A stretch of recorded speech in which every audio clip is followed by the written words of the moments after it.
Assalamualaikum warahmatullahi wabarakatuh. Bismillahirrahmanirrahim. Nahmaduka ya ghafuru ya syakuru. Mashalli wa sallim barik ala sayyidina maulana Muhammadin wa ala alihi wa sahbihi asma'in nama ba'du. Saya ini kata orang banyak itu punya fan banyak. Sebetulnya ini korban orang banyak. Karena ngaji Quran itu sulit, mereka nggak mau ngaji. Pasrah sama Pak Kures, pasrah sama Gus Bak, terima mateng. Jadi ini kenakalannya Muhibbin. Dulu korban seperti ini juga Rasulullah SAW.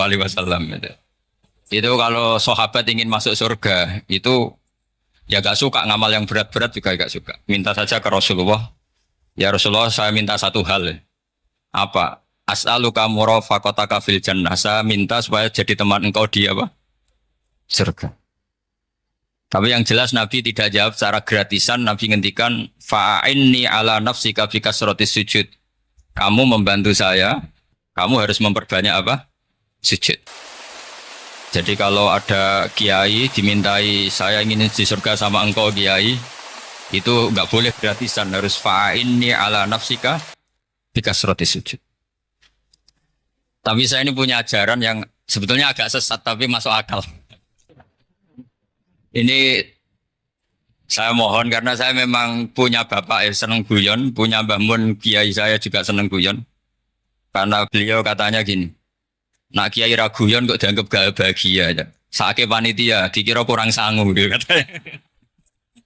Sehingga ajarannya beliau memang sementara orang Islam itu pokoknya guyon ketok bahagia dengan Islamnya, bahagia dengan Tuhannya, bahagia dengan nabinya. Qul bi fadlillah wa bi rahmati fa bidzalika falyafrah. Lah bahagia paling gampang ekspresinya nggih guyon niku.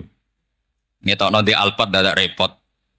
Ngetokno di dhuwit akeh ya dadak repot. Nak guyon nak murah nggih.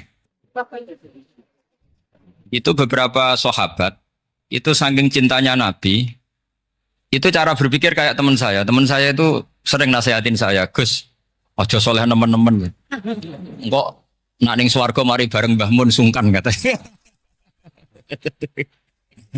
Jadi kalau terlalu soleh kan surganya sama guru-guru kita.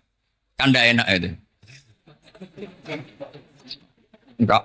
Kalian kalau di surga kan nggak kebayang. Mesti polanya kayak apa gitu. Lama punya istri tidak cantik. Di sana apa? Cantik. Nah itu kalau jejer guru kan sungkan gitu. Jadi makanya kata teman saya, soleh pas-pasan ya Gus. Ben suarga ini nggak sama siapa? Mbah Mun katanya. Sungkan katanya. Nah ternyata pikiran itu juga ada di sahabat. Ya Rasulullah saya puas-puaskan melihat engkau di surga. Kenapa? Saya tidak mesti masuk surga. Kalaupun di surga beda kelas dengan jenengan. Jadi para sahabat ya sadar. Kalaupun di surga beda kelas dengan jenengan. Tapi pelajaran yang kita bisa terima adalah bahwa semuanya itu harus ada amal kita. Sehingga Nabi ngendikan fa'inni ala nafsika bikasrotis sujud. Maka tolonglah saya untuk mengabulkan permintaan kamu dengan memperbanyak apa? Sujud. Saya akhir-akhir ini sering kampanye tentang sujud. Caranya gimana? Ini sekaligus untuk anak-anak PSK utamanya karena yang mengkaji Quran. Kata ulama, mentasbib ya, menyenangkan orang kepada Allah itu butuh bayinah. Bayinah itu logika yang kebenarannya itu cara Jawa itu jelas welo-welo, sangat jelas. Namanya al-bayinah. Saya ulang lagi ya, namanya apa? Al-bayinah. Sehingga dengan logika itu orang yang kafir saja menjadi mukmin, yang fasik menjadi soleh. Yang soleh bila ilmin menjadi soleh bil ilmi atau bil hujjah. Itu yang disebut Allah lam yakunil ladzina kafaru min ahlil kitabi wal musyrikina munfakina hatta ta'tiyahumul bayyinah. Siapa itu rasulun minallah yatlu suhufam mutahhar. Jadi kemampuan argumentatif itu yang harus kita bela-belain. Saya di sini sangat terhormat karena saya bisa matur di depan Pak Kures. Saya dulu sering baca buku-buku beliau. Jadi saya nggak mungkin jadi pesaing beliau karena saya ini saya ngidolakan beliau, jadi nggak mungkin jadi pesaing beliau. Tapi kalau mutammim ikut menyempurnakan keinginan besar-besar beliau mewujudkan Islamiyah wasatiyah, insya Allah diminta atau tidak diminta harus kita bantu. Harus apa? Nah, bayinahnya apa? Bayinahnya begini. Bayinah itu satu argumentasi yang jelas begini. Ada seorang ekstremis itu, singkat cerita mau ngebom tempat-tempat maksiat. Yang maksiat ini orang-orang Islam juga. Tapi saya tidak nuduh sampean, pokoknya orang-orang Islam juga. Terus ditanya sama orang Islam moderat, andai kan mereka nanti mati dalam keadaan demikian, aina masiruhum, lalu mereka kemana? Ya ilanar, karena mati dalam keadaan maksiat. Terus ditanya sama yang moderat tadi, moderat soleh maksudnya, bukan moderat liberal, moderat soleh. Karena orang kadang salah paham, moderat itu pikirannya terus liberal, enggak, moderat soleh. Terus kata si moderat tadi, akan ada lika muradan Nabi, apa umatnya masuk neraka itu yang diinginkan Nabi? Kaget si ekstremis tadi, kebetulan ini ekstremis yang masih mau mikir. Terus, enggak, itu enggak yang digedaki Nabi. Kalau gitu ya jangan, kita tunggu tobatnya, kita proses bersama supaya mereka mau tobat. Karena dukhuluhum annar itu tidak muradan Nabi, tidak yang digedaki Nabi Muhammad SAW. Nah, cerita seperti ini tentu ada padanannya. Padanan itu artinya kias ya, kias dalam hadis sahih. Saya yakin hadis itu sahih. Kalaupun itu dhaif itu yata'ayyadu bi fatwal ulama. Menjadi kuat karena banyak ulama yang fatwakan seperti itu. Saya pastikan itu diriwayatkan Qadhi Iyad dalam kitab Asy-Syifa, juga diriwayatkan Ihya, juga diriwayatkan di Hayatus Sahabah. Di situ ada sekian sanad sing yuqawi ba'duhu ba'da. Kenapa ini saya utarakan? Karena di kota itu sanggerono hadis itu takokno sahih ta ora. Kadang sing takok ya ndak paham itu. Wong maca kitab ora iso kok takok sahih ta ora. Yang ditanya juga aneh. Terus berusaha jawab. Padahal kadang ya ndak bisa juga jadi. Di hadis itu ada penjelasan begini. Ada seorang Arabi itu orang Bedui lah, orang yang kurang peradaban. Minta sesuatu pada Rasulullah SAW. Karena Nabi itu udah orang kaya, Nabi udah jutawan, udah hartawan, dikasih. Mungkin kalau uang sekarang mungkin 50.000 atau berapa. Orang itu gerutu-gerutunya. Nabi kok pelit gitu, kira-kira seperti itu. Akhirnya sahabat ini merasa tidak nyaman, ingin, karena ini Arab ya, ingin mengadili ini. Saya membahasakan mengadili itu ya ada Arabnya, karena kadang ada riwayat misalnya faham ma ayat ribuhu, nanti juga repot, ayat tuluhu juga repot. Makanya kalau ke Jawa itu kadang maknani bahasa Arab itu bingung. Dan memang baik bingung daripada enggak bingung. Karena kalau yang enggak bingung itu keliru pede. Misalnya jika istri kamu agak rewel, itu begini-begini. Terus ada kalimat wadribuhun, maka pukullah. Itu kalau orang nggak bingung langsung diterjemah mukullah, nanti dilaporkan Komnas HAM gitu. Tapi kalau yang bingung itu akhirnya tatolok mencari-cari. Ternyata di semua tafsir disebut dorban ghairu mubarrihin, ya mukul tapi yang tidak menyakiti. Jadi kekeliruan itu pasti dimulai orang-orang yang nggak bingung. Jadi ilmunya nggak cukup, akhirnya nggak bingung. Bingung itu penting. Loh, betul ya? Nggak ada orang alim kecuali dari bingung. Karena orang alim itu nggak bisa pede. Karena referensinya banyak, kemungkinannya banyak. Sehingga mesti pikiran pertama kalau ada lafadz ini maknawi apa lafzi. Ini mahmul apa enggak? Ini mansuh enggak? Ini muqayyad mutlak enggak? Ini sekaligus jadi pusat studi Quran, jadi supaya teman-teman memang seperti itu. Kata wadribuhun, maka pukullah. Sama sih ingat betul. Ketika Pak Quraisyah menulis di Membumikan Al-Quran tentang alak. Itu kalau orang ahli embriologi, gimana nih alak segumpal darah, itu mesti tertawa-tawa. Karena nggak ada dalam proses embriologi orang lewat proses segumpal apa? Tapi kalau alak itu madatul kalimah dari kata aliko ya'liko alakon, sesuatu yang menempel, jadi zigot yang berhasil menempel di dinding rahim itu yang jadi anak. Itu ya normal saja, memang itu terjadi. Ya barokahnya bingung tadi. Atau alak dimaknani segumpal darah tapi min haitsul jinsiyah. Artinya haitsul jinsiyah itu sejenis ini. Jadi bukan di proses embriologinya tapi di jenisnya, supaya orang tidak sombong diistilahkan min alak. Tapi maknanya min jinsil alak, bukan alaknya tapi jenis alat. Itu kayak Abu Bakar. Abu Bakar itu kalau sedang bully manusia yang sombong-sombong itu. Kamu kok sombong? Kamu itu keluar min makhrajil bauli marroten katanya. Gitu. Supaya orang tidak sombong itu disilakan manusia itu yakhruju min makhrajil bauli apa? Marroten. Kan kamu keluar dari makhrajil bauli berapa? 2 kali kan? Minar rojul lewat penis terus nanti lahir juga lewat min makhrajil baul. Jadi untuk mengadili manusia supaya tidak sombong diistilahkan keluar min makhrajil baul marroten. Nah mungkin kalau maknanya segumpal darah itu maknanya jenisnya seperti ini. Kenapa kamu sombong? Jangan digugat tentang itu proses embriologi. Kalau itu tidak ngalami itu. Jadi akhirnya barokahnya bingung itu alak dari proses embriologi maknanya apa? Aliko ya aliko alakon sesuatu yang apa? Nempel, yang sukses nempel di dinding rahim. Tapi dari segi jenis mendidik tawadhu, mendidik khafdul janah lil mukminin, mendidik adzul wal inkisar, rasa hina. Nah, itu dengan makna tadi. Saya teruskan. Si Arabi tadi karena dikasih 50.000 Gerutu terus akhirnya Nabi memanggil Arabi tadi karena mau dipukulin sama sahabat. Nggak tahu mau dipukulin atau mau dibunuh, nggak tahu, pokoknya dikerasin lah di. Makanya nggak usah diterjemah. Kalau diterjemah nanti jadi bingung. Terus akhirnya dibawa sama Nabi, diajak masuk, dikasih banyak sama Nabi. Kasih banyak, ditanya sama Rasulullah, kamu sudah puas ya Arabi? Sudah ya Rasulullah. Hebatnya Nabi apa? Kamu harus menjelaskan ke semua sahabat saya kalau kamu sudah puas. Karena tadi kamu ngomong yang bikin sahabat saya dongkol. Terus sekarang harus mengkonfirmasi. Ya Rasulullah. Di depan umum juga Nabi ikut. Ini Arabi tadi minta saya tak tambah terus dia puas. Ahakada ya Arabiyu?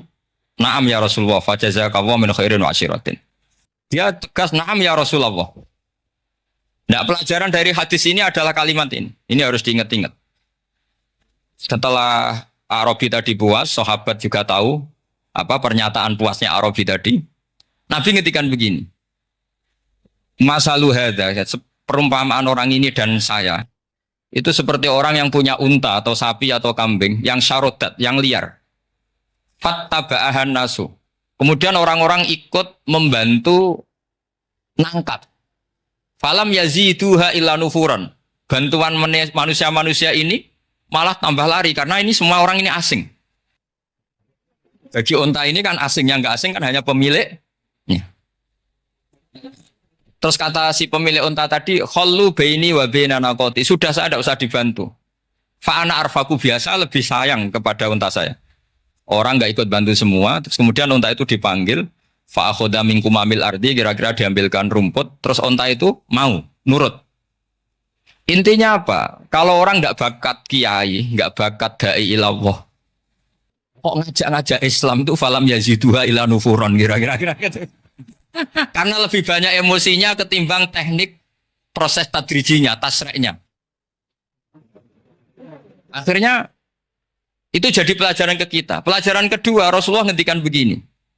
Andaikan kamu membunuh si Arabi tadi, bahasanya yang membunuh. Kalau ini tak terjemah nggak apa-apa, wong andaikan saja. Andaikan kamu membunuh si Arabi tadi dalam keadaan membenci saya, yaitu ngomentari Nabi adalah kikir, maka dakhalan nar. Orang ini akan masuk neraka karena dia mati dalam keadaan sakhitan dan Nabi SAW. Dia mati berstatus benci kanjeng. Tapi uniknya dalam Islam segampang itu. Ketika si Arabi tadi mencintai Nabi itu karena dibayar, karena diservis. Dan itu cukup loh dalam Islam itu. Mencintainya Nabi itu karena dikasih uang lagi. Akhirnya dia senang Nabi meskipun karena dikasih uang. Tapi jangan diteruskan, setelah senang Nabi dibunuh masuk surga, ya tidak usah gitu. Nanti jadi repot tadi. Tapi intinya apa? Islam itu semudah itu. Yang menerima kebenaran karena servis saja diterima sama Allah Subhanahu wa ta'ala. Nah ini di sini pentingnya kiai-kiai yang wasatiyah, yang ceria, yang gampang. Karena kita tidak ingin tanfir. Saya kemarin bikin makalah untuk 100 harinya guru saya Kiai Haji Maimun Zubair. Tak beri judul Al-Intisar Lima Dhaibi Syekhina. Itu diantara yang saya tulis adalah Sayyidina Umar itu pernah diprotes sama banyak sahabat, termasuk Abu Bakar, karena Abu Bakar ke Umar ini lewat penunjukan. Kata para sahabat, ya Abu Bakrin, kamu memasrahkan umat ini ke aghladin nas, orang paling kasar, yaitu Umar. Tapi apa? Ketika ada sahabat yang memberanikan diri tanya Sayyidina Umar, namanya Abdurrahman bin Auf, kenapa engkau kasar pada umatnya Rasulullah SAW? Jawabnya Umar itu unik. Fawwah, laqad lintu hatta khasyitu waha fil lain. Walau qad istatattu alaihim hatta khasyitu waha fis syiddah. Fa'ainal makhraj. Saya ketika lunak sama manusia, sebetulnya saya juga takut Allah. Ketika ngambil sikap lunak, karena lunak itu dianggap pembiaran. Bagi orang yang salah paham, lunak itu dianggap pembiaran. Kamu punya ponakan yang sering pacaran misalnya, atau sering nakal, kamu lunak itu dianggap pembiaran. Pembiaran itu tidak mendidik. Tapi kalau kamu sebagai Pak Pade terkenal keras, ponakamu yang tahu sowan, itu ora iso didik sama saja. Orang kau berdidik, sowan saja gak berani ketemu kamu lari. Gitu. Intinya apa?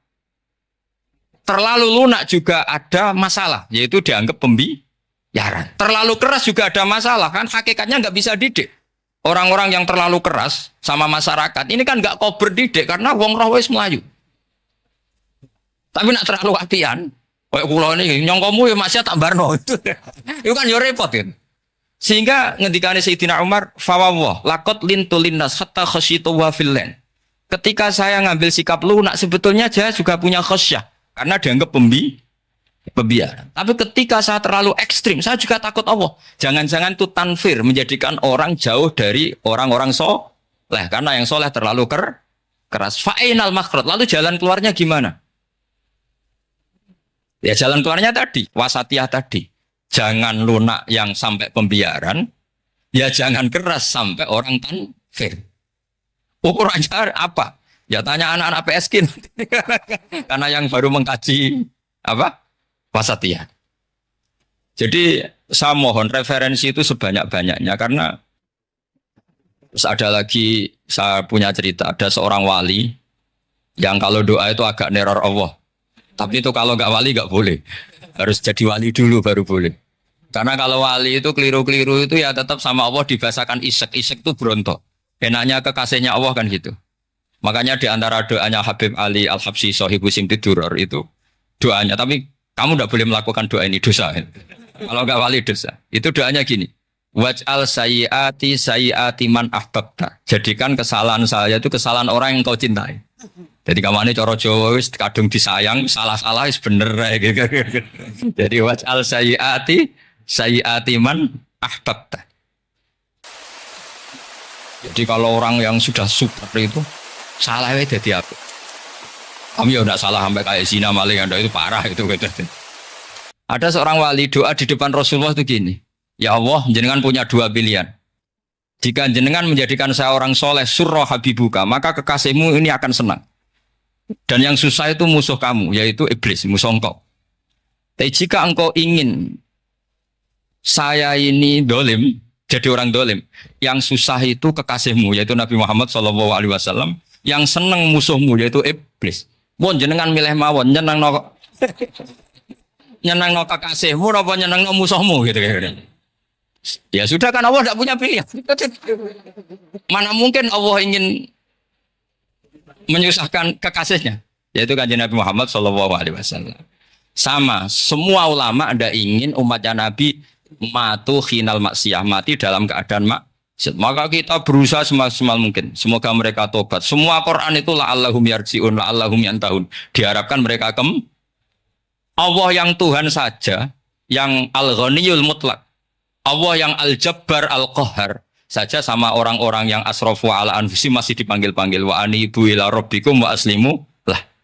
Allah yang Tuhan saja memanggil yang sedang di luar dipanggil masuk. Masa kita gara-gara soleh yang over, yang sudah di dalam mau dikeluarin? Itu kan apa-apaan itu. Makanya ini pasti dukung Islam Wasatiyah.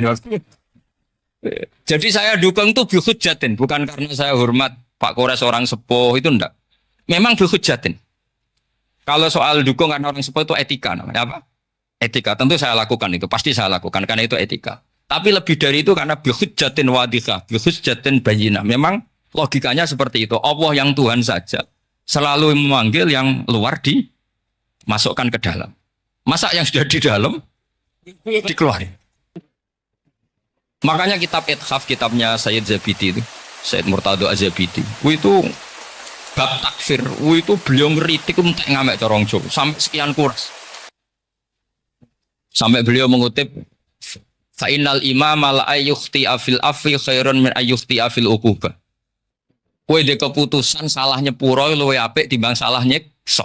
Nyepuro itu salah tetap bener. Tapi nak nyekso bener ora mesti bener. Fa'innal imam la ayyukhti afil afi khairun min ayyukhti afil uqubah. Sehingga beliau terus hampir sekian kuras. Coba hadis di Muslim, di Sahih Muslim itu Usamah ya. Kalau di Sahih Muslim itu rawinya disebut Usamah bin Zaid. Tapi di beberapa riwayat ada yang menyebut itu tidak Usamah. Sehingga banyak syarah mengatakan itu ta'addudul waqi'ah. Memang kejadiannya dialami sekian sahabat. Itu ada perang gitu ketika musuhnya terdesak. Padahal musuh ini sudah memotong sekian tangan sahabat, ada yang sudah pernah baca sahabat. Ketika terdesak, dia mengatakan la ilaha illallah Muhammadur. Singkat cerita oleh Usamah tetap ditusuk sampai mati. Tapi sama Rasulullah ketika lapor, kamu membunuh setelah mengucapkan la ilaha illallah ya Usamah? Iya. Tapi innama qolaha muta'awwidan, dia mengatakan kalimat itu karena muta'awwidan, nyari perlindungan saja. Afala syaqaqta an batni, afala syaqaqta an qalbi. Sudah kamu lihat di dadanya. Kalau dia betul-betul ngomong karena muta'awwid dan jangan-jangan karena iman betul. Memangnya ketika kamu iman, orang-orang sahabat itu rata-rata kan pernah kafir. Memangnya ketika kamu iman tak curigai kan enggak. Langsung saya terima, kenapa ini main curiga kira-kira. Sampai seperti itu. Saktinya kalimat la ilaha. Jadi kalaupun diomongkan muta'awwidan saja tetap sah. Meskipun ngomongnya hanya untuk perlindungan dari apa? Safe, dari pedang. Malah ada riwayat lain yang menyebutkan itu tidak Usamah di tafsir Qurtubi itu yang ya ayyuhalladzina amanu idza darabtum fi sabilillahi napa fatabayyanu wa la taqulu liman alqa ilaikumus salama lasta mu'mina. Itu kalau di riwayat Qurtubi lebih ekstrim lagi. Si orang tadi tidak Usamah, jelas pastikan itu tidak Usamah, ada yang lain tidak Usamah. Itu bantah Nabi. Ya Rasulullah, andaikan belah dadanya orang itu saya belah, apakah kemudian saya tahu apa yang ada di hatinya? Jadi Nabi jadi dibantah. Ya rodok khawarid deh. Jadi Nabi masih dibantah. Kata Nabi, ya enggak, kamu tetap enggak tahu apa yang ada di hatinya. Loh, terus masalahnya apa? Masalahnya begini. Setelah kamu belah dadanya, kamu tetap enggak tahu hatinya kan? Fala anta ta'lamu ma fi qalbi wala anta tusaddiqu ma fi lisani. Jadi kowe udah dadi wong pacu. Ngerti hatinya yang enggak, percaya lisannya juga enggak. Kan enggak ada hujah yang kamu ambil. Harusnya kata Nabi profesional dong. Nak roh hati ini rujukannya lisan. Lah ini enggak, hatinya kamu enggak tahu, lisannya enggak kamu percaya, langsung kamu pakai itu apa? Seperti saya sama jenengan kan gampang. Aku raro niate sampean ngaji api apa raro. Sementing tak kogor ngaji berarti seneng ngaji. Jadi jelas ada yang diambil. Makanya semenjak itu para ulama rata-rata itu hampir semuanya itu Islamnya wasatiyah. Karena ciri khas agama ini adalah wa yad'u ila daris salam. Selalu memanggil-manggil supaya orang masuk. Enggak ada ayat wallahu yukhriju min daris salam itu. Allah mengusir orang min daris, tidak ada. Nah, kalau sampean salahnya orang yang dicintai kayak Nabi Adam nasib sampean. Nabi Adam itu salah karena makan apa sajaratil khuldi. Kata cerita-cerita gitulah. Nanti bisa diperdebatkan. Sajaratil khuldi itu nama larangan, itu nama salah sebetulnya. Nanti tanya Pak Kures, itu kan sebenarnya gini. Istilah khuldin itu bahasa setan. Hal adulluka ala sajaratil khuldi wa mulki la yablad. Jadi iblis itu goda Adam. Kamu ingin mangan pohon keabadian. Jadi kalau kita mengistilahkan sajaratil khuldi, berarti mengesahkan istilah yang dipilih setan. Ini jadi masalah. Makanya saya enggak. Pokoknya anut-anut umumnya wong muni sajaratil khuldi ya ikut sajaratil khuldi. Tapi ini sebetulnya bahasa yang dipakai setan. Singkat cerita Nabi Adam itu akhirnya makan. Makan tapi tidak banyak. Makanya sebagian aja diredaksikan dzaqo. Dzaqo itu ngicipi. Makanya ada akala, berarti zauk juga disebut aklu, tapi aklu yang sedikit disebut zauk atau zaqo. Nah, ketika makan itu Allah duko. Tapi duko orang yang dicintai. Diwarai. Cung Adam, kowe tak warai donga supaya tak sepuro. Jadi kaya anak apa minggat wong disayang, disangoni minggat lah tak sangon. Makanya waj'al sayyiati man disangoni fatalaqa Adam min rabbi kalimatin fataba alaih. Makanya saya kalau baca ayat itu cek enak jadi sangoni. Maca iki cung yo kok ben dadi minggat digani HP mbek dhuwit engko nek wis kepen mulai ya mulai. Makanya itu jadi Quran itu luar biasa. Akhirnya Nabi Adam yang benar diusir tapi sudah bawa bekal diwarai oleh pangeran. Nah ternyata apa? Maksiatu Adam itu maksiatu muazzimin. Maksiatnya orang yang sangat menghormati Allah. Jadi kalau kamu ingin jadi wali itu pertama harus kamu berstatus al-muazzim, al-musab. Ternyata kata kuncinya gini, kata tafsir Ibnu Katsirin. Waqo sama huma inni lakuma laminan nasihin. Saya ini kan muridnya Mbah Maimun, muridnya bapak saya. Kan gak kebayang orang pakai namanya Allah kemudian dusta. Jadi Nabi Adam dirayu setan kayak apa itu gak pernah tertarik. Gak pernah tertarik.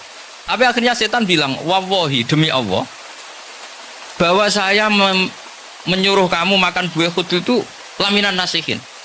Wallahi, pakai kata wallahi. Terus Allah ya sudah merevisi larangan itu. Sekarang sudah bilang boleh katanya. Nah karena kata pakai wawahi, terus kata Nabi Adam, fawawah wa izzatika ya Rabbi, ma dzanantu anna ahadan yahlifu bika kadiban. Ini dawuh Nabi Adam. Adam wis kandhani kok ora nurut alasan apa? Terus Adam atau pangeran wa izzatika demi kehormatanmu ya Allah, fawawahi ma adzunnu anna ahadan yahlifu bika kadiban. Saya tidak pernah ngira ada hambamu, ada makhluk kemudian mencatut nama engkau kemudian dia dus. Kenapa saya sebut-sebut nanti tadi asmani Mbah Mun?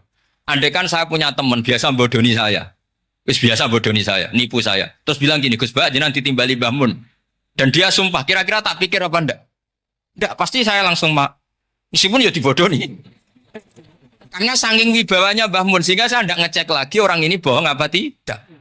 Nah, Nabi Adam saking wibawanya Allah di hatinya Nabi Adam, kita disebut wawahi. Allah sekarang ngalalkan itu, sudah tidak pikir panjang. Karena dia tidak pernah ngira ada orang mencatut nama Allah, kemudian dia dus. Seperti di dunia santri, misalnya ada yang dipanggil Habib Ali, masuk disumpah sih, tenang tau ora. Oh, itu mesti teman yang biasa bodoni sampean lah, mesti langsung. Sangat takutnya kan gitu. Sampean takut istri dibilangi teman, bojomu nelpon. Wah, itu mesti tidak dikonfirmasi lagi itu. Saking takutnya. Nah Nabi Adam itu seperti itu. Saking takzimnya kepada Allah sehingga ketika disebut wawahi. Nah itu yang kata kuncinya waqo sama huma inni lakuma laminan nasihin fadallahuma bihur. Itu kalau sampean teliti. Ini kesangannya Pak Kures pakai madatul kalimah itu kelihatan. Fadallahuma itu rujuknya ke iblis. Jadi Adam di situ korban terus. Kan waqo sama huma iblis sumpah ke Adam Hawa. Padahal huma iblis menunjukkan Adam Hawa. Sehingga dia dua orang ini maksiat semuanya korban. Dia hanya sebagai objek. Kreatornya yaitu iblis. Tapi Nabi Adam sampai tertipu tuh gara-gara tadi. Wa izzatika ya Rabbi.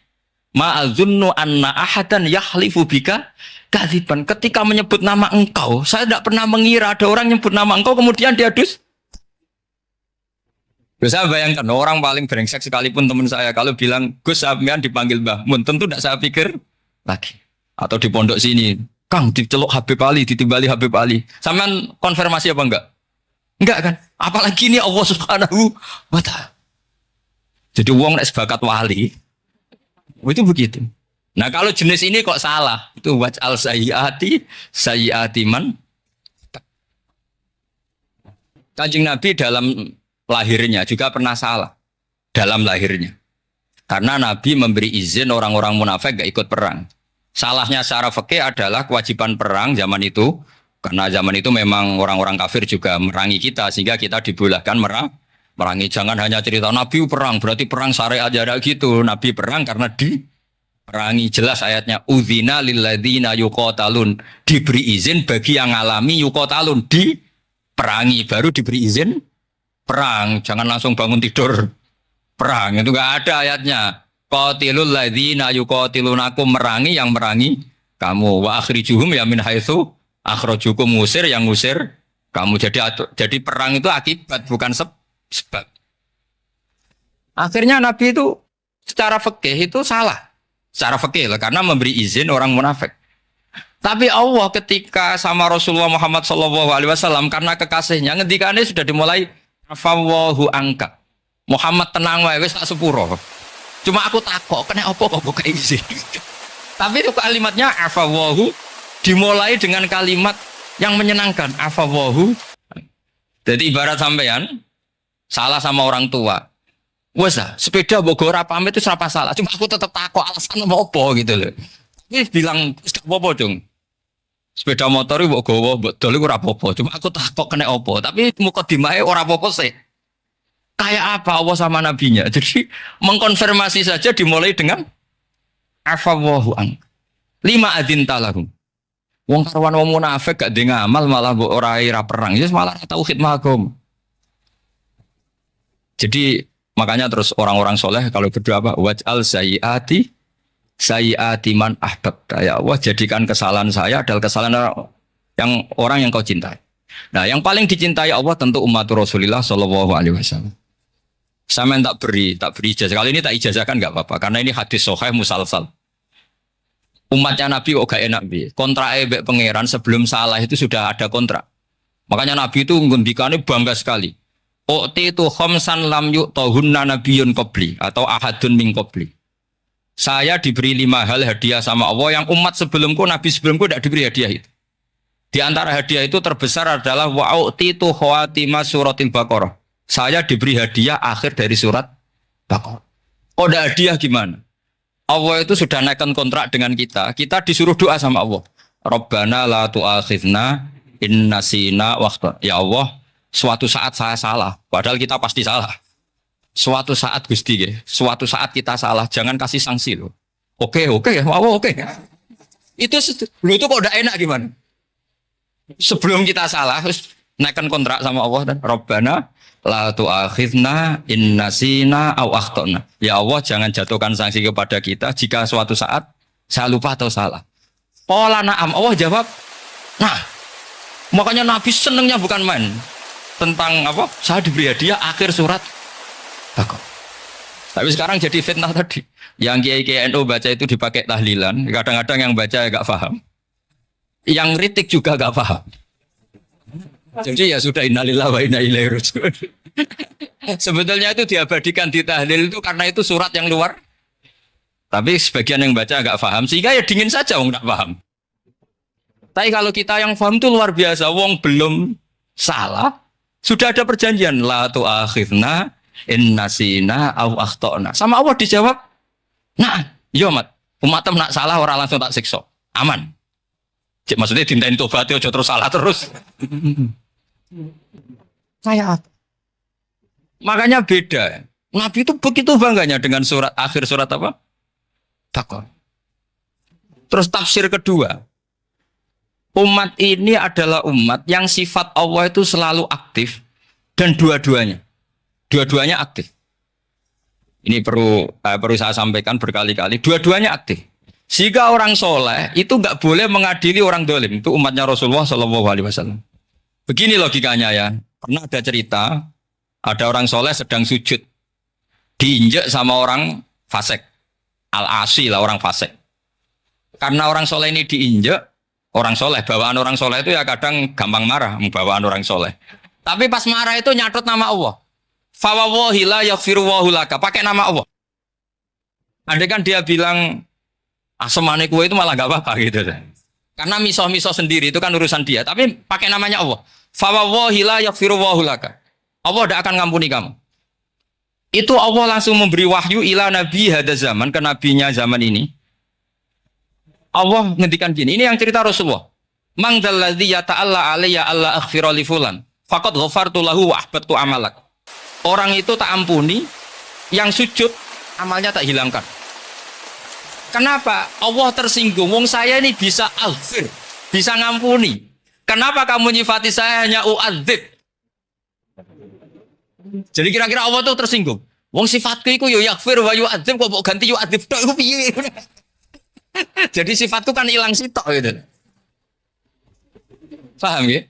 Jadi kalau kamu melihat orang-orang maksiat, pikiran kamu Allah yu'adzibuhum itu enggak fair. Bisa saja Allah yaghfiru lahum. Tapi kamu milih sitok tok, yaitu sifat yu'adzib itu enggak fair. Harusnya ya yaghfiru liman yasha wa yu'adzibu man yasha. Tapi orang soleh ini wallahu la yaghfiru wallahu laka, itu Allah tersinggung. Kenapa tersinggung? Karena Allah hanya disifati yu'adzib, bukan disifati yaghfir. Padahal Allah bisa yu'adzib, bisa yaghfir. Sehingga Wahsy ketika seperti itu, dia qatilu ahabbin nas ila Rasulullah, yaitu Wahsy adalah qatilu Hamzah. Ketika Nabi da'a alaihi, tidak usah diterjemah, itu sama Allah malah Wahsy dikasih tobat. Bahkan turun ayat laisa laka minal amri syai'un aw yatuba alaihim aw. Jadi kita melihat ahlul maksiat, oke kita tidak cocok dengan mereka, tapi tidak cocok tetap berharap mereka tobat. Kita tarbiyah. Karena kita tidak boleh nyifati Allah yu'adzibuhum qatan. Mungkin ada dadi pangeran kok muni qatan. Isa wae Allah yaghfiru lahum. Itu pelajaran bagi kita. Jadi ternyata si soleh tadi ditegur sama Allah. Kamu tidak bisa seperti itu. Mangdalladzi yata'alla alaihi yata'alla itu corong Jawa sumpah serapah. Kok iso aku mbok sifati u'adzib tok wong aku iso aghfir. Makanya di Quran itu ada wa yu'adzibal munafiqina. Ayatnya apa? Insya'a au yatuba. Nah ini dalil-dalil napa? Kalau jenengan mendukung Islam napa? Wasatiyah. Jadi an ilmin. Jadi saya dukung gerakan ini, satu an ilmin, dua memang secara etika. Pak Quraisy itu orang sepuh, tentu pilihan itu setelah sekian baca tafsir, baca referensi, beliau seorang akademisi, profesor doktor. Tapi saya tetap mohon dukung kita itu an ilmin, apa? An ilmin. Memang dari awal Allah mensifati dirinya bisa yaghfir, bisa yu'adzib. Kenapa kita memastikan yu'adzib? Wong Allah bisa yaghfir. Nah dengan demikian kamu menetapkan sifat Allah dua-duanya. Jadi yang soleh ya tetap khawatir, jangan-jangan ada masalah. Yang fasik pun tetap ada harapan. Makanya masyhur dawuh Sayyidina Ali yang dikutip hampir semua ulama. Apa? Ala unabbiukum bil faqih kulal faqih. Apa perlu saya ceritakan siapa yang ahli fikih sebenarnya? Apa kata Sayyidina Ali? Sebagian orang malah memarfukan ini ke Rasulullah SAW. Kalaupun ini tidak hadis marfu, dawuh Sayyidina Ali pasti tercermin dari keinginan Rasulullah SAW. Ketika Nabi ditanya, siapa itu al-faqih wal al-faqih atau Sayyidina Ali, malam yuknitin nas min rahmatillah walam yu'amminhum min makrillah. Apapun kondisinya orang, jangan putus asakan dari rahmatnya. Sehingga Nabi itu pernah sangat serius ngadepi orang-orang fasik. Tapi setelah dimultazam sama Allah ditegur. Kalau kamu begitu, rahmat saya, kata Allah, kamu batasi. Semenjak itu Nabi terus rileks. Dan Nabi kalau ibadah itu mesti milih yang paling gampang. Ma khuyira Rasulullah sallallahu alaihi wasallam amrayni illa ikhtara napa? Aisarahuma, pasti milih yang paling gampang. Termasuk Nabi unik itu tofa rogiban. Semua sahabat itu tofu musyatan, semua tawaf secara jalan. Tapi Nabi tofa rogiban. Sehingga kata ulama-ulama usul fikih, afdol mana? Ya afdol tawaf secara jalan karena al-ajur bi qadrit ta'ab. Tapi untuk Nabi itu afdol tofa rogiban. Kenapa? Karena Nabi adalah muallimul ummah, pengajar umat. Kalau Nabi tidak tofa rogiban, maka orang akan bilang syarat sahnya tawaf harus jalan. Barokahnya Nabi naik unta, orang mengesahkan tawaf secara rogiban. Tapi saya ini keterusan, jangan nom-nom dong nganggo skuter kok teletabis. Ini kalau yang cocok ini.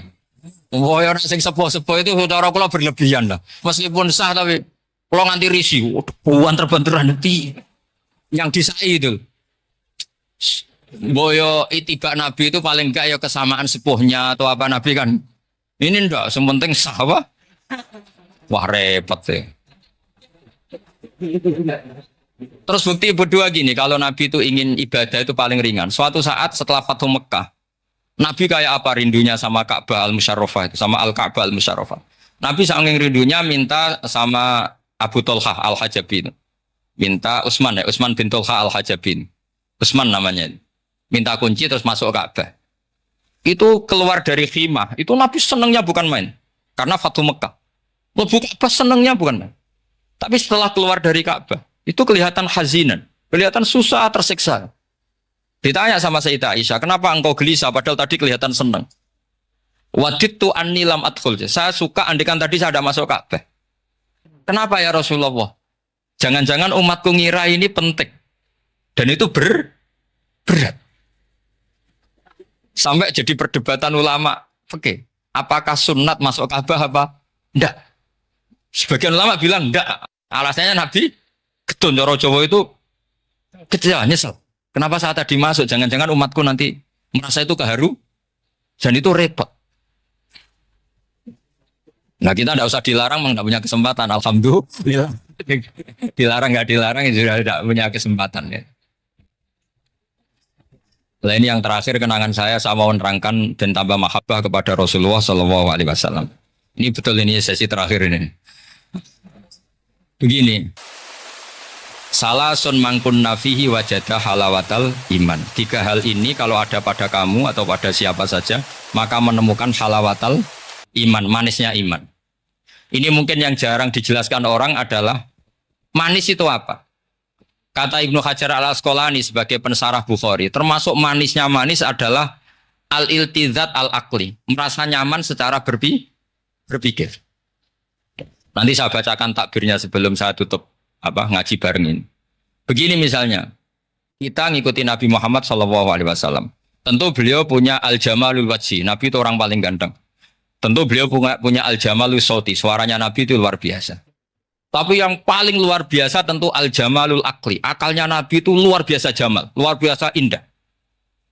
Artinya gini, andaikan Anda seorang profesor atau seorang alim alama, seorang kiai yang paling alim, terus dikasih tahu Nabi, misalnya dikasih tahu Islam, sing gawe donya iki, iku Fir'aun.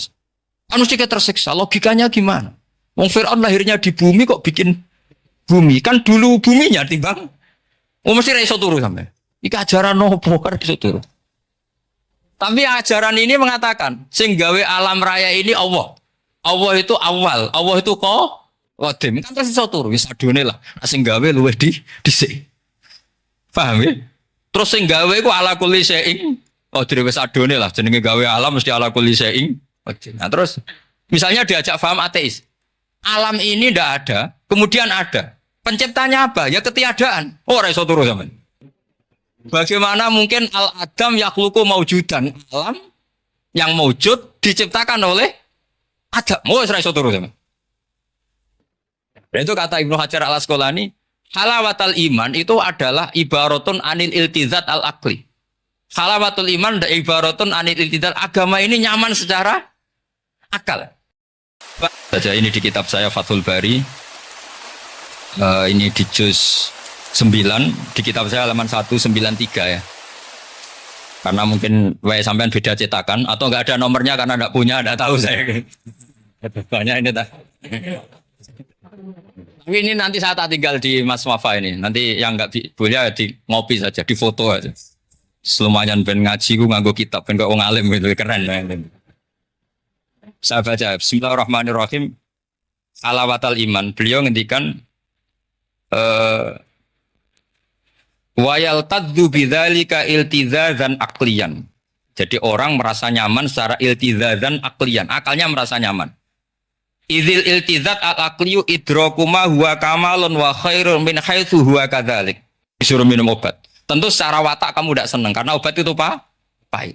Tapi kamu merasa nyaman setelah sakit minum obat merasa nyaman karena ada harapan sembuh. Jadi watak kamu tidak senang, lidah kamu tidak senang karena pahit, tapi akal kamu senang. Wah enak aja, berarti suntik, berarti infus, baru minum obat. Berarti itu namanya iltizazan klian, akal kamu merasa apa? Nyaman karena telah melakukan sesuatu yang sesuai akal. Tak baca ya, misalnya al-murad bil hubbi huwa al-hubbul aqli alladhi huwa itharu ma yaqtadi al-aqlus salimu rujhana wa in kana ala khilafi hawan nafsi kal marid yu'afu ad-dawa bi tab'i fayan faru anhu wa yamilu ilai bi muqtado aqli Kayak kita sakit tentu dioperasi itu tidak senang. Bayang wedhus apa usus diedel-edel kan nggak senang. Secara hewan nafsi. Paham ya? Tapi secara akal karena kamu divonis usus buntu, senang mana setelah dioperasi sama sebelumnya? Lah, senang dioperasi itu namanya al-iltizat al-akli. Ini kata Ibnu Hajar al-Asqalani. Wal aklu yaktadi rujhana janibi dzalik. Nah, terus saya teruskan. Idzil iltizat al-aqliyu idrakuma huwa kamalun wa khairun min haitsu huwa. Jadi saya bayangkan, makanya saya kalau baca Quran itu sering saya nangis. Misalnya tadi, am khuliqu min ghairi syai'in am humul khaliqun am khalaqus samawati wal ard. Masa alam raya yang wujud ini semua maujudat kemudian dirumuskan bahwa penciptanya adalah al-adam. Kenihilian, nihilisme. Kebayang enggak sampai ini suatu ruga misalnya. Ono nabi terus jong kowe kudu iman, alam raya ini sing wujud diciptakno ketiadaan. Wes ra iso turu yakin ndak bener itu. Tapi kalau nabinya bilang, hadhil awalim atau hadhil alam khalaqaha Allah. Allah itu siapa? Al-Qadim, wajibul wujud, ala kulli syai'in qadir, lahul asmaul husna, lam yalid walam yulad walam yakul lahu kufuwan ahad. Oke, keren kan gitu. Itu jenenge al-iltizat al-aqli. Kalau kamu sudah ngalami seperti itu, wajada halawatal iman. Terus kata Ibnu Hajar al-Asqalani, terus wa yu'abbiru syara' yaitu Rasulullah sallallahu alaihi wasallam membahasakan al-iltizat al-aqli dibahasakan dengan halawatal iman. Jadi halawatul iman itu kamu harus ngalami al-iltizat al-aqli. Seperti misalnya dalam hukum sosial, kata ulama-ulama, laulam yakun ma ja'a bi Muhammadin dinan lakana fi aqlin nasi hasanan. Andai kan Muhammad tidak mengatasnamakan itu agama, akal pun mengatakan itu baik. Coba ajaran kita, ambek bojo sing apik, ambek anak sing apik, ambek tangga sing apik. Itu kan enak. Coba kalau ajarannya gini, bojo taboki wae kesuwen. Iki ajaran. Ambek tangga sing kondel, gak ngono tidak kok. Iku ajarane nabi apa ajarane ekstremis kan bingung. Jadi makanya laulam yakun ma ja'a bi Muhammadun dinan lakana fi aqlin nasi hasanan. Itu namanya al-iltizat al-aqli. Saya kira demikian, mohon maaf. Assalamualaikum warahmatullahi wabarakatuh.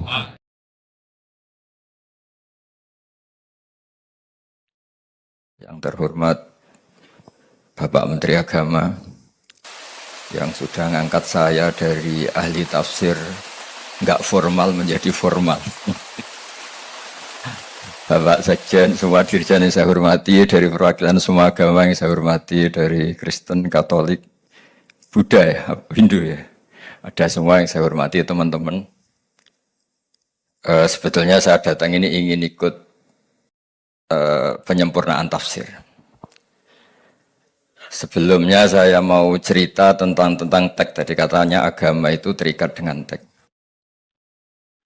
Saya ini sering cerita, sering mendorong supaya umat Islam ini apal surat Tabarok. Nanti buat tameng menghadapi mungkar nangkir.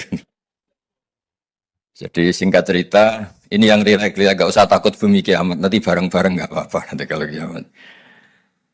Singkat cerita itu ada orang itu harusnya disiksa, terus kata orang itu, di hati saya ada surat Tabarok. Kalau kamu nyiksa saya berarti memukuli surat Tabarok yang ada di hati saya. Singkat cerita terus berdebat bersama Allah dibebaskan. Kenapa surat Tabarok spesial? Di situ manusia diingatkan oleh Allah Ta'ala. Aamintum man fis sama ayakhsifa bikumul ardo faidahiyya tamur. Kok kamu hidup di bumi tenang-tenang saja? Bisa saja bumi ini tamur. Tamur itu likuifaksi. Di semua tafsir, bukan sebagian, semuanya mengartikan tamur itu tattoribu wa tartafi'u fauqakum. Bumi itu bergelombang, menggeliat, likuifaksi, kemudian bumi ini di atas kamu. Terus potensi lagi kata Allah, apa juga kamu merasa baik-baik saja ketika Allah memutuskan ayursila alaikum hasiba, benda-benda langit jatuh ke bumi. Terakhir Allah juga mengingatkan bagaimana sistem bumi yang bisa menyerap air. Harusnya bumi itu enggak ada air karena bumi itu khasnya itu menyerap air. Qul ara'aitum in asbaha ma'ukum ghauran famay ya'tikum bima imma'in. Bagaimana kalau bumi ini tahu-tahu menghisap semua air kemudian kita tidak menemukan air? Kamu bisa apa kata Allah? Siapa yang bisa mendatangkan air? Lalu dengan peringatan Allah seperti ini, orang disuruh hati-hati cara ngelola bumi ini. Makanya saya senang kalau ini ada gerakan-gerakan untuk menyelamatkan bumi.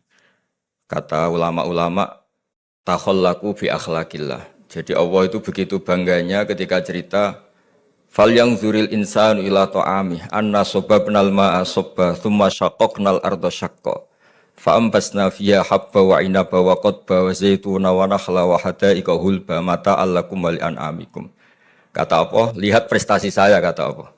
Prestasi saya itu menumbuhkan beberapa bijian, beberapa makanan, buah-buahan yang kamu butuhkan supaya kamu hidup di bumi ini nyaman. Mata'al lakum wa li'an'amikum. Sehingga dalam sebuah hadis diterangkan tidak ada orang muslim, tidak ada manusia yang menanam pohon kemudian berbuah dan dimakan oleh manusia maupun binatang kecuali itu menjadi sedekah. Begitu juga ketika Allah ngeritik orang-orang yang jahat, yang tidak baik, kata Allah, wa idza tawalla sa'a fil ardi liyufsida fiha wa yuhlikal hartha wan nasl. Jadi ciri utama orang yang tidak baik itu adalah wa yuhlikal hartha wan nasl. Yang merusak tanaman, merusak pertumbuhan, wan nasl, merusak populasi. Sehingga populasi ini harus kita jaga. Yang terakhir saya memang datang untuk penyempurnaan tafsir, saya ada banyak-banyak. Nanti dosanya yang ngatur saya tambah banyak nanti. Saya ini tadi bilang ke Pak Menteri. Pak Menteri ini kan dekat sekali sama Pak Kure. Saya ini baru ini datang di Kemenang karena saya lama sebagai penekun tafsir. Kalau nggak dapat SK dari menteri, lama-lama dikatakan non formal, lama-lama dikatakan ilegal gitu. jadi ini saya datang demi status legal formal. Ya, tapi kalau kembali ke ilmu hakikat, saya ini sudah legal semenjak dulu karena yang memerintahkan ngajar Quran itu Allah Subhanahu wa taala. Kebetulan di dunia khalifah itu diambil oleh Menteri Agama. Jadi monggo didengar saja fatwa Menteri Agama. Wassalamualaikum warahmatullahi wabarakatuh.